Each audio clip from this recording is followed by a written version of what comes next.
You know, the other day someone says to me, why don't you play music as you wait for the audience to build? That is something I'm working on. You know, the thing about Facebook is that you can't play copyrighted music. And that's how you say it. It's copyrighted music. It's not copywritten music. It's copyrighted music.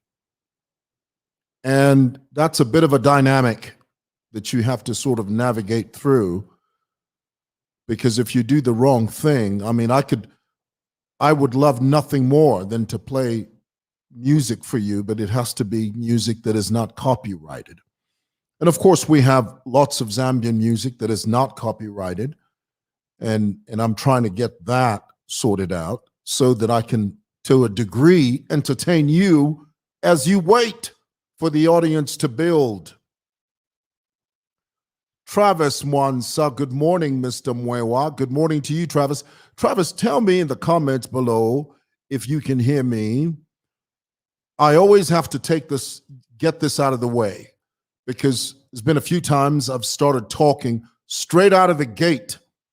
I start talking, lo and behold, my mic is muted or something is not connected.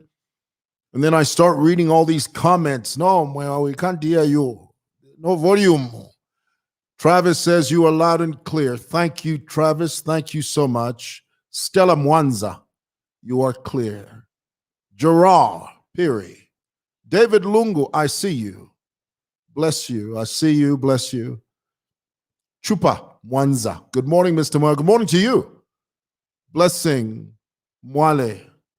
Good morning to you. Bless you. Good morning to you. Thank you so much for joining me. All right, guys, just very quickly, a few minutes. I realize that it is a Monday morning and most people are working. You know, the other day, someone says to me, you really need to work out your live times. Facebook tells you when your audience is most engaged with you, and you need to tap into that. Don't just go live anytime you want. The idea is to maximize your message to the biggest audience. And some people have that down pat. I obviously don't. I don't have that down pat, okay? I haven't figured that out yet. I'm still sort of navigating, trying to get there, you know, with your help. So someone said to me, no, well, you can't just go live anytime. You have to assess when the audience is most engaged so that you maximize. I agree with that. Totally agree with that. I hope I don't knock this over. Okay, so basically what I'd like to talk to you about, and incidentally, before I go into my little message thing, I noticed today that, now I haven't heard her. I didn't hear the radio show. Because, you know, with social media, you never know. You could be quoting something that is completely unrealistic, that is completely wrong, that's completely out in left field. You don't even know what you're talking about sometimes. When you quote content on social media, you have to do everything within your power to make sure that the information is verified, it's checked, it's authentic, it's real, and that you don't get sucked into this fake world, you know, where you just post anything and everything. Well, just a few minutes ago, I read that Vamumbi Piri issued a statement on Hot FM stating categorically that Innocent Kalimanshi was not part of the Greens. And then the article said that she said he belonged to the Reds. Now, I don't know anything about that. You would have to ask the people that are tasked to ascertain or to determine that. You can talk to them about it. We're just observers. Okay, I categorize myself as part of the media pool. Okay, so we report what we see. But what I found interesting and curious is that especially on the street. Some of you know this. This happens all the time. It's happened to me. On the street, if you have a tiff with someone, a tiff is an argument, a difference, mualaka, on the street. Usually, one will say to the other, after all, you belong to the Reds when you are in green territory. It's an archaic, barbaric tactic, in my view, to sort of disparage someone or to paint someone a certain color just because you're arguing with them and you know where you stand. If you are in green territory and you're fighting with someone, all you have to do is simply accuse them of being part of the Reds, and people will descend on that person. If you are in the red territory, oftentimes all you have to do is accuse someone of being part of the Greens, and people will descend on. That is an archaic, barbaric strategy. It's not even a strategy. It's a Neanderthal approach to dealing with issues systematically and realistically. And so I find it strange that our leaders would resort to those type of tactics where you want to get rid of someone. You just say, no, after all, you are part of the Reds, or after all, you are part of the Greens, just to get people to look at that person in bad light so that you can have them ejected. Eject someone on merit, not on mere accusation. And guys, this is the type of politics we need to learn in this country, is that it's okay to belong to a different political party. But if we're going to argue, let's argue on the facts. Let's argue on the issues. Here it is, the Electoral Commission of Zambia, and they do it every election cycle. Drives me nuts, to be honest with you. They constantly talk about how, no, these campaigns must be issue-based. They are never issue-based. Every time you go on the campaign trail, on either side of the aisle, whether it's the Reds or the Greens, it's always antagonism. It's always disparaging rhetoric. It's always personal attacks. It's never issue-based. So the Electoral Commission of Zambia is wasting their breath when they admonish the political parties, conduct issue-based politics. Nonsense. Listen, I've been on the campaign trail on both sides of the aisle. I know exactly what is said on the campaign trail.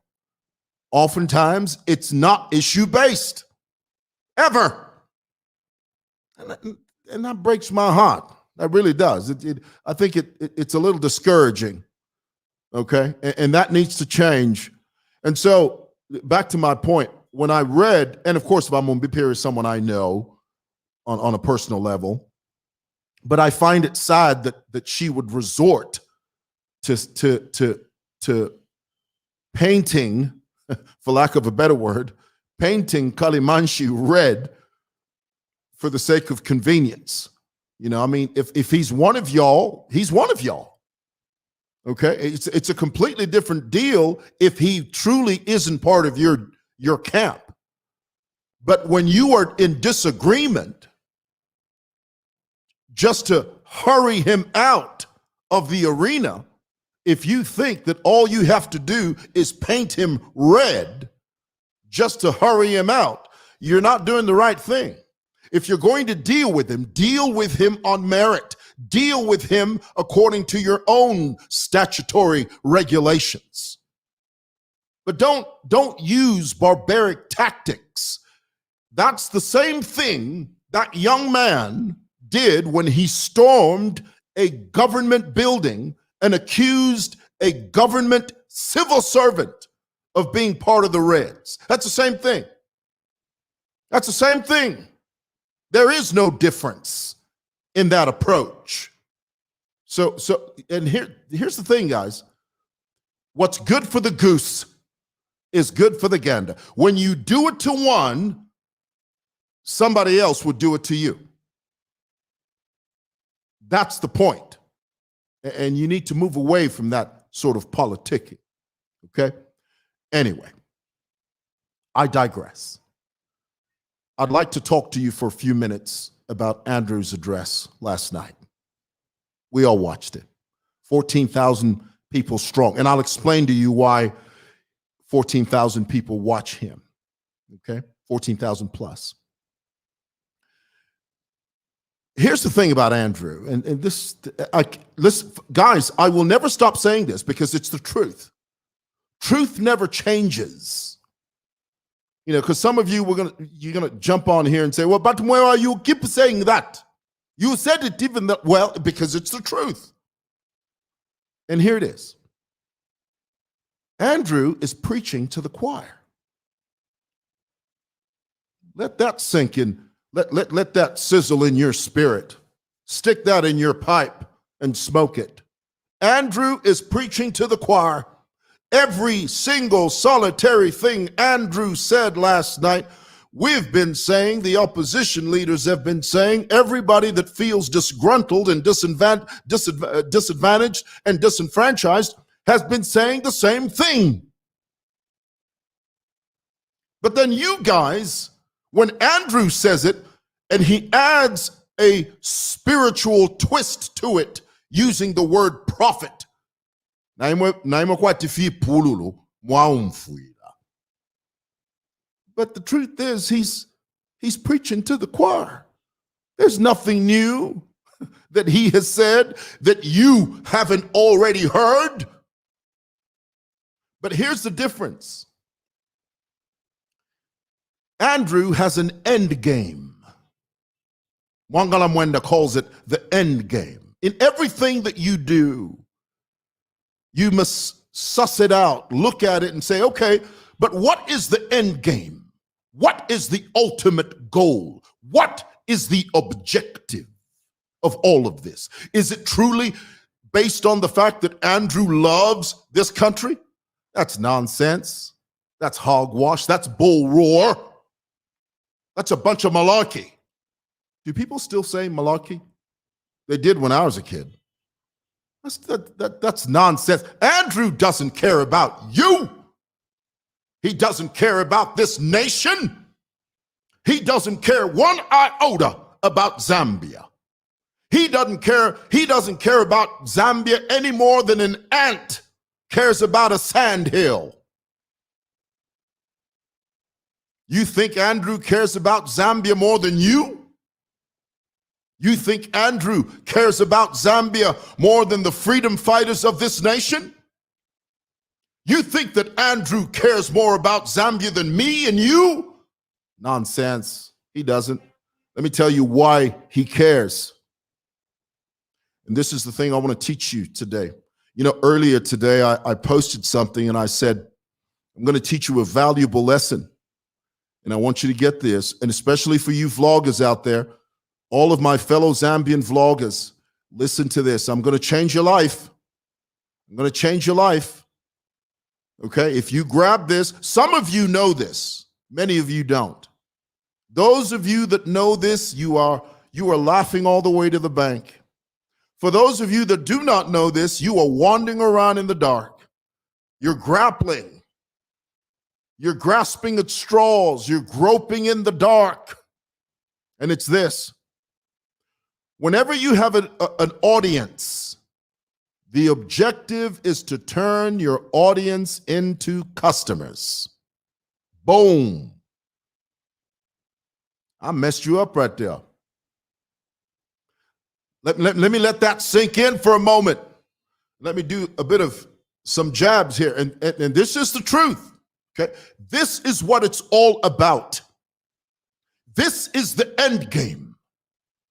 The objective, when you have an audience on Facebook, YouTube, wherever, you have a good number of people that are listening to you, that are watching you. It could be 10,000, 30,000, 40,000. whatever number. The goal and the objective is to turn your audience into customers, paying customers. So here's the thing. You have to offer them something that will cause them to give you money in exchange for whatever it is you are offering them. What does Andrew offer you? And this is the deal. Andrew has the numbers he has because he's offering you a pipe dream. He's offering you falsehood. He's offering you a pie in the sky. He's offering you a product that is ridiculous.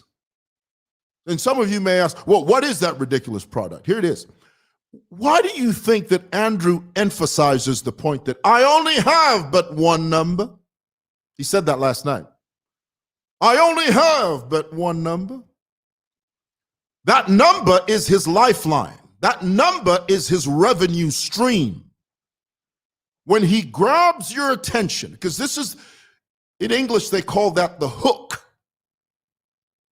You know, in music, Michael Jackson used to call the bass hook in the song Billie Jean, you know, the bass hook. That hook is what gets you. And when the hook gets you, you can sit there and listen to the rest of the song. The same applies to Andrew. Andrew's hook is to offer you, is to grab your attention and tell you about how horrible Zambia is, how challenging Zambia is. And the truth is, let's be fair, we have challenges. There are issues in this country, I tell you, there are issues in this country that have to be resolved. Big issues. But you think a Nigerian cares about you and I? And here's the thing that gets me about all of you, and you always say this, but he cares. He's telling us the truth. What truth? Consider the source. Yes, he can tell the truth, but what's his end game? What's his objective? These are the questions you must begin to ask yourself. What does he want from me as a Zambian? Does he truly want to see my nation liberated economically? Does he truly want my nation to be liberated from the clutches of the Greens? No, he doesn't want any of that. All he wants, sit down for this, wait for it, is your money. That's it. That's the end game. That is the ultimate goal. And then you got it. Guys, this is indicative of con men.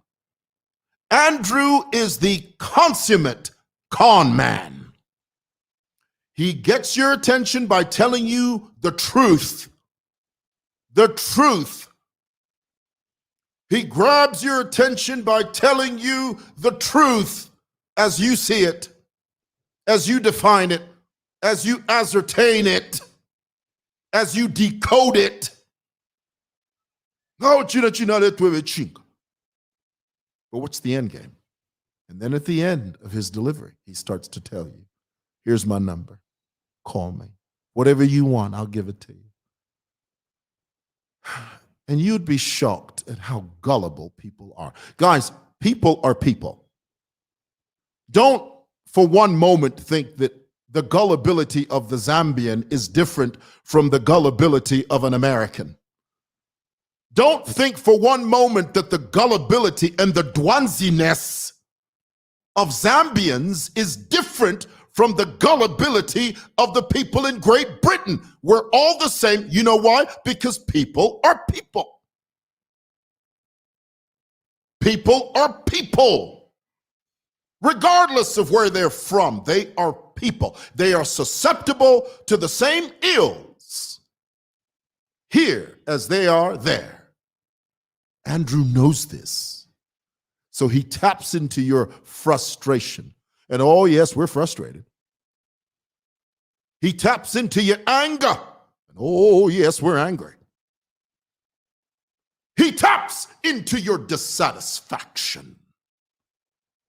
And we are dissatisfied. But at the end of the day, he taps into your money. Call me. I can give you what I can give whatever you want. I'll give it to you. All you have to do is send me some money.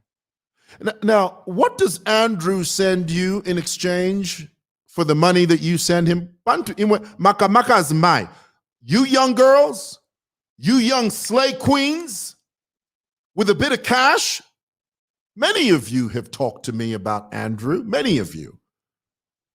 One young girl told me, and I shared this with you here, she sent Andrew $2,000 US because Andrew told her, you send me this money, I'm going to send you some things.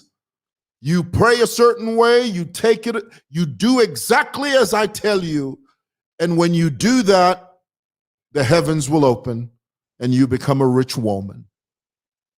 But what did Andrew send the woman? He sends everybody the same thing. There are 3 items Andrew sends. Number 1, he sends you salt, rock salt, a little bottle of rock salt. Salt, umchele. Number 2, he sends you a cheap silver ring. A ring that if you go to City, I'm looking out of my window now, directly opposite City Market here in town at Simoson Building. If you go to City Market, you can buy the same ring, not this one, okay? The same silver ring for 10 kwacha, cheap. Thirdly and lastly, he sends you a bottle of cheap olive oil. He sends you those things, and on the bottle there's an inscription, do as I say. And these items are a point of contact for you because you believe so much. You know, belief is a very powerful thing, especially when you are misguided. The word of God says in John chapter 10, verse 11, I am the good shepherd. And when my sheep hear my voice, they know me and I know them. But the trouble with many of you is that you're following the wrong shepherd. You're following the wrong guy. Andrew's not a prophet. Andrew's not a shepherd. He's a despot. He's a heretic. He's a cult leader. And all he wants to do is to siphon your money from you. It's a known fact. Andrew does what he does to take your money. Now, if you're fine with that, which I don't think anybody should be fine with that, that's between you and God. But don't turn around and say, no, Andrew is telling us the truth.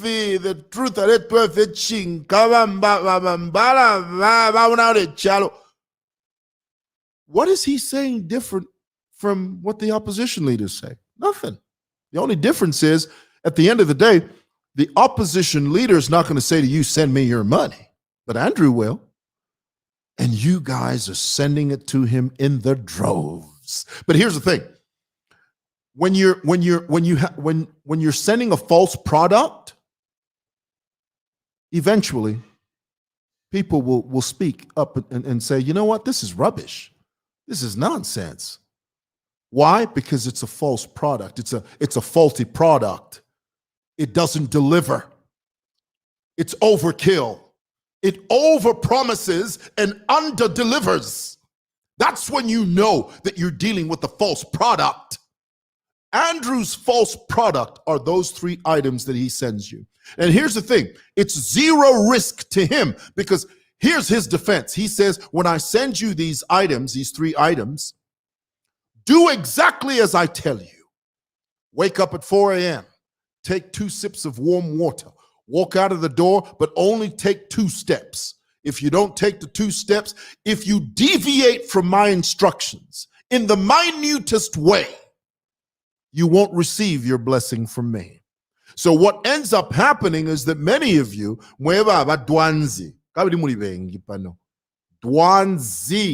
mwari shipula, Vadimishinga bata na majarini. Vadimishinga. Uyu mu Nigeria no. Vadimishinga. At yon to minempia. Do as I say.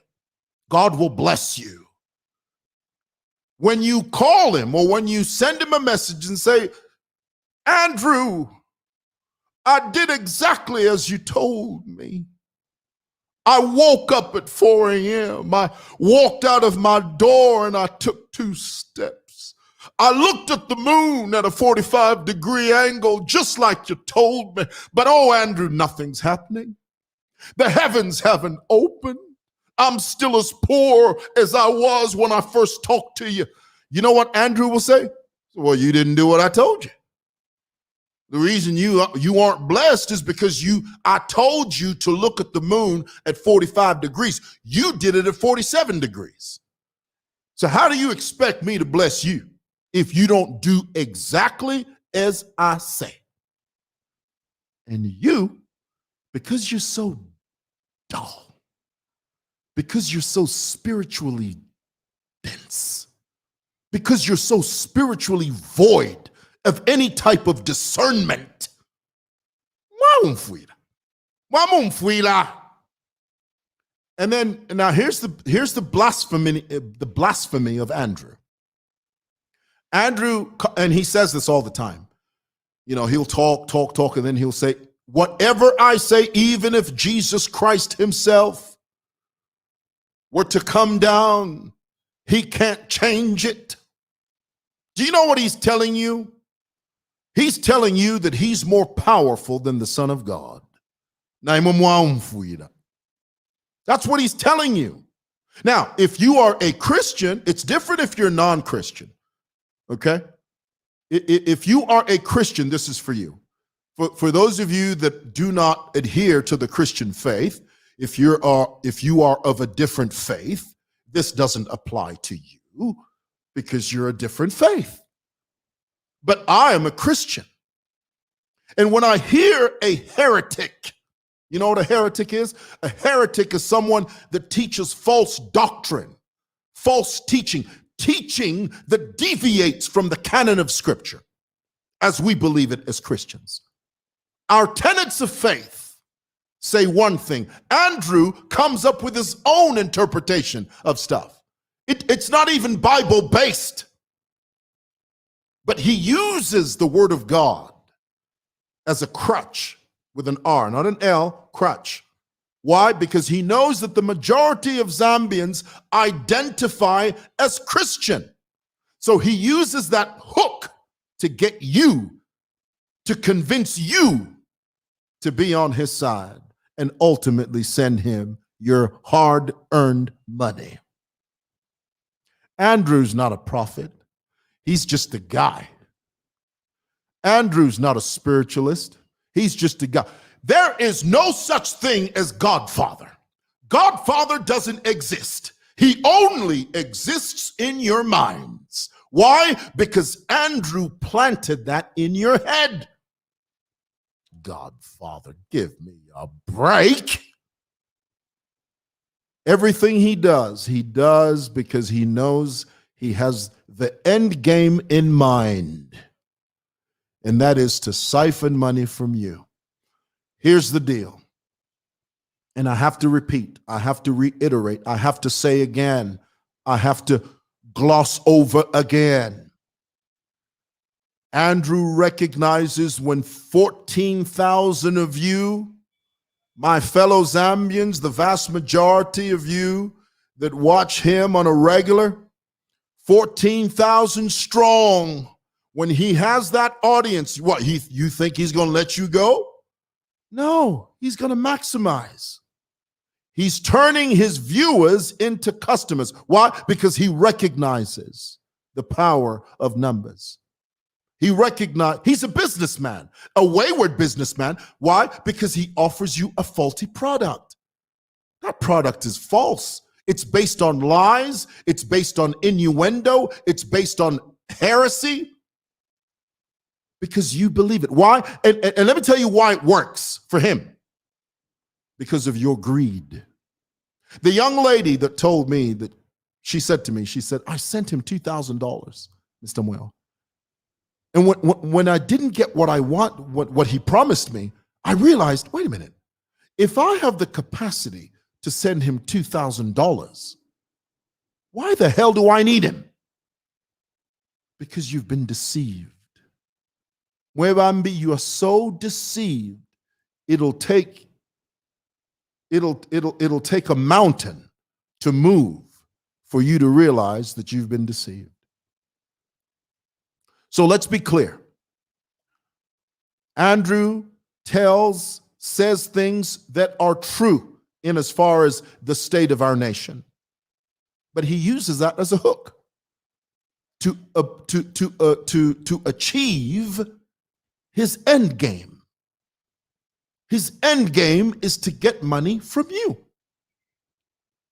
He says, you know, I received 10,000 phone calls. You think 10,000 phone calls or 10,000 messages, he's just going to let them go? No, man. He's going to turn his viewers into paying customers. And therein lies the secret. Now, if you are legit, if you are a legitimate business, that's a wonderful thing. Can you imagine? You've got 14,000 people watching you, and you are legitimately providing a legitimate product and service. Can you imagine how many happy customers you have? Happy customers, customers that get what you promise. You know, the other day, there's a website, and I'll go ahead and mention this. That they haven't paid me to do it, you know. I purchased a what they call a Rodecaster Pro.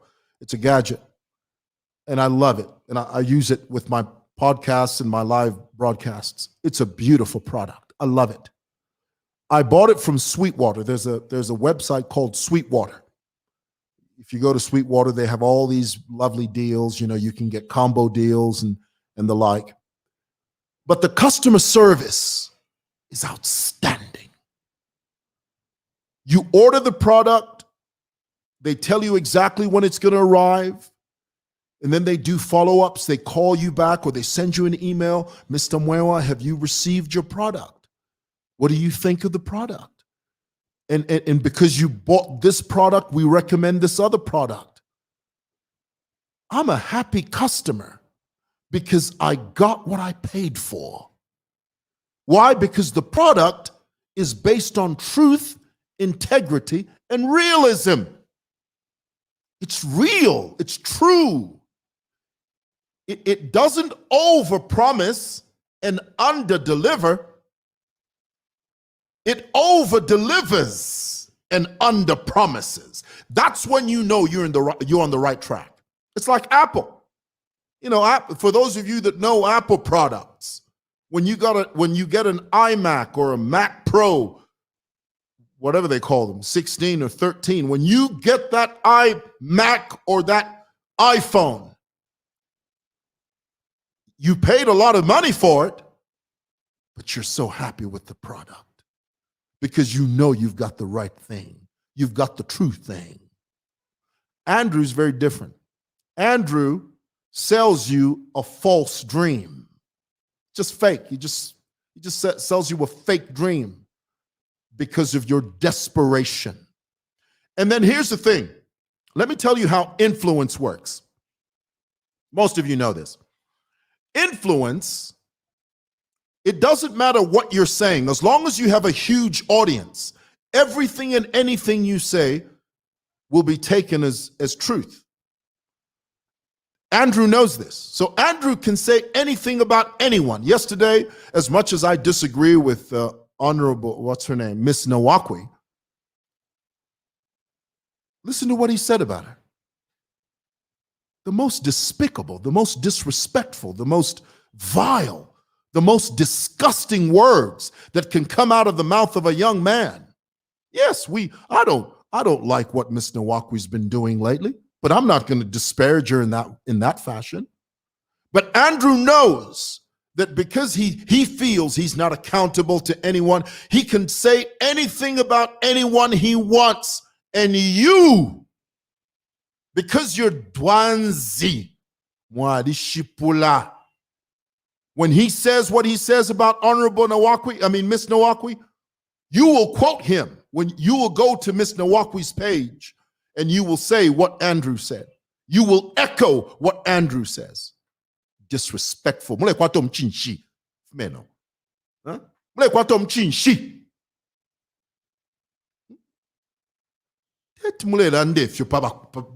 You can't say that about someone of that age. That's nonsense.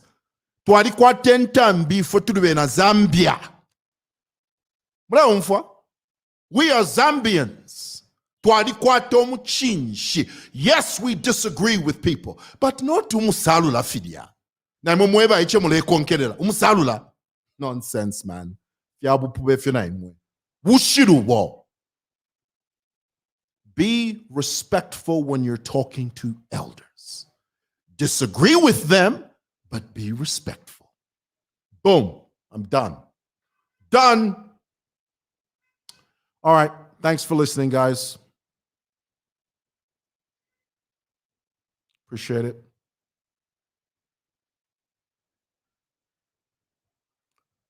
So you have a wonderful day. God bless. Peace.